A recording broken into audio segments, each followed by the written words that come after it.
Hello, Rabbanit Shira. Shalom, Rabbanit Hamutal. So back in the day when I was in New Jersey, one Shabbat I was invited to a Shabbat meal at a family, very nice family. They didn't know a word of Hebrew. And we were sitting around the table and they start singing, and then they start singing Eshet Chayil in English. Wow. I don't remember any of it, but it was really cool.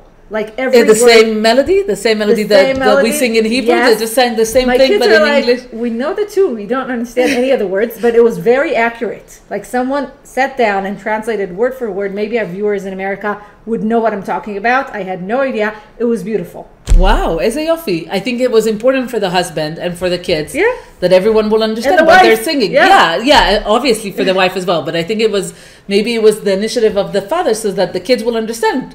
What are they singing? Yeah. It's important to understand and not just mumble a text that you don't understand. That you mumble in Hebrew and you don't get what you're saying. Exactly. So we're talking this week about what halachic practicas can you say in Hebrew and what can you say in a different language.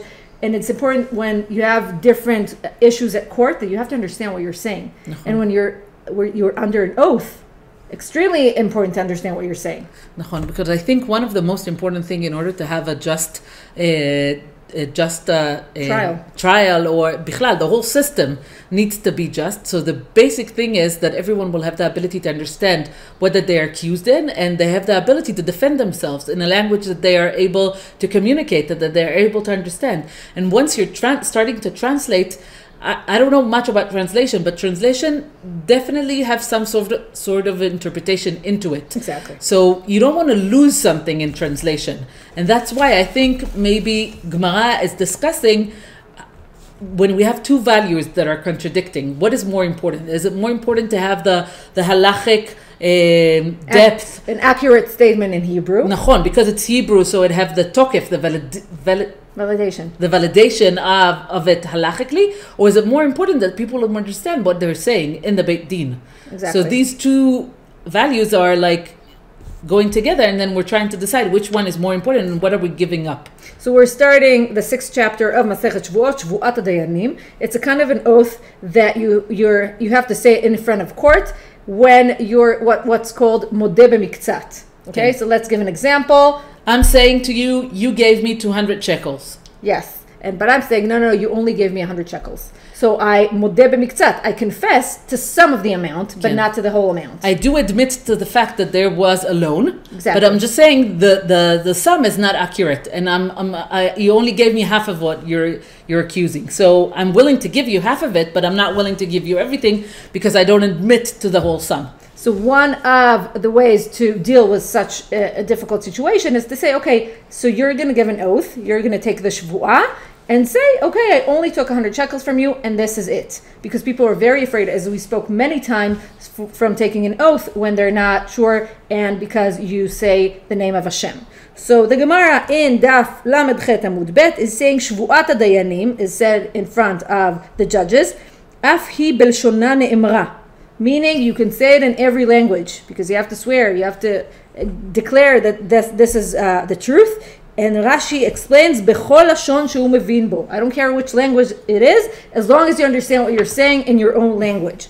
And then, when they're speaking about languages and understanding, there's a baraita of saying, wait, what are other things that you can say not in Hebrew?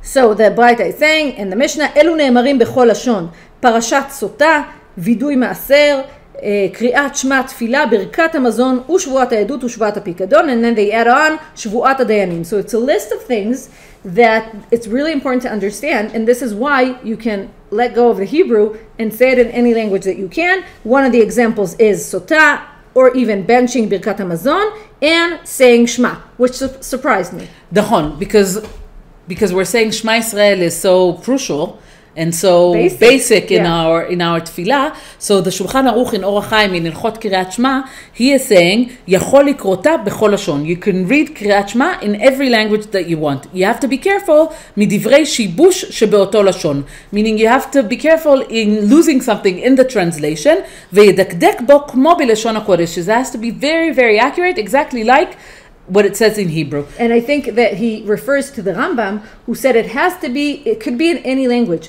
But for example, the word vishinantim is a complicated one to translate, and you have to be accurate and make sure that you're saying exactly what was said in Hebrew. So on the one hand, we want you to understand Kriyat Shema because it's very fundamental and very basic. On the other hand, we want you to have a very, very accurate translation. I will say that in Sefaria, there are different translations for the Gemaras, and every time that I check, I'm like, there's tiny differences between them. But it makes a difference. Nachon. For me, as an Israeli, when I'm doing the Pei Makorot in English and I'm going into JST or like trying to see different translation, you definitely see a difference. You also see a difference between old translations to new ones. Right. The old translation that are very, oh my...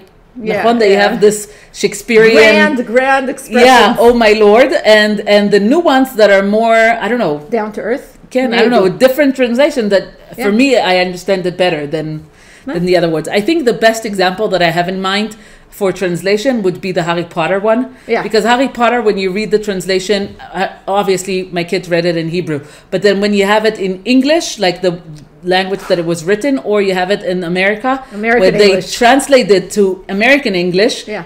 Slicha, it's horrible. It's much better in the English. In the British, because then you get all the jokes and all the wit that they have in the language. But when it's American, even though it's English, it's like, for me, it was less good. In Hebrew, it's the worst.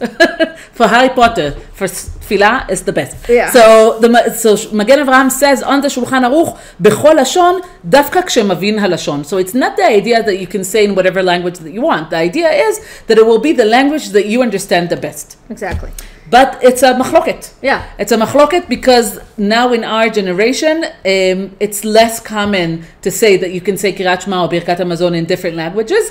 And the Mishnah Berurah is saying, he's writing it about the Shulchan Aruch, Bechol Lashon, Dafka Shemavin Beoto Lashon, in exactly the same words. And then he's saying, Zehu Adin Betfilah, Birkat HaMazon, Bekiddush, and so on and so forth.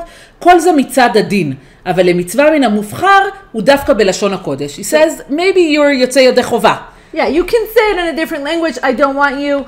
It's a lot better to say it in Hebrew. בדיוק. But the real mitzvah is to say it in Hebrew, and then he's explaining about the translation and how accurate it needs to be and how hard it is to be accurate in the translation, and then he ends up by saying, אפילו אם אינו מבין הלשון יוצא, even if you don't really understand the Hebrew, אתה יוצא ידי חובה הלכלי, וזה אינו מצוי שבן ישראל לא ידע ביאור הפסוק ראשון שבקריאת שמע.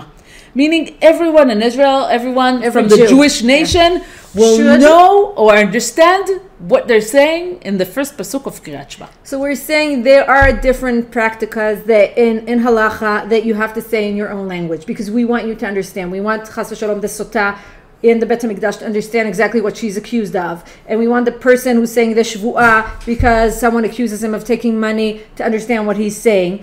But we also want to give people, we want to explain Kriyat Shema to them, and we want them to say it in Hebrew. We want them to say it in Hebrew. We want the trial to be just, and we want people to feel comfortable that they can understand what they're accused of and how are they defending themselves. And that's why when we have those two values, Torah and Gemara will say, fine, speak in your own language as long as you feel comfortable in it, but there are some things that still needs to be said in Hebrew.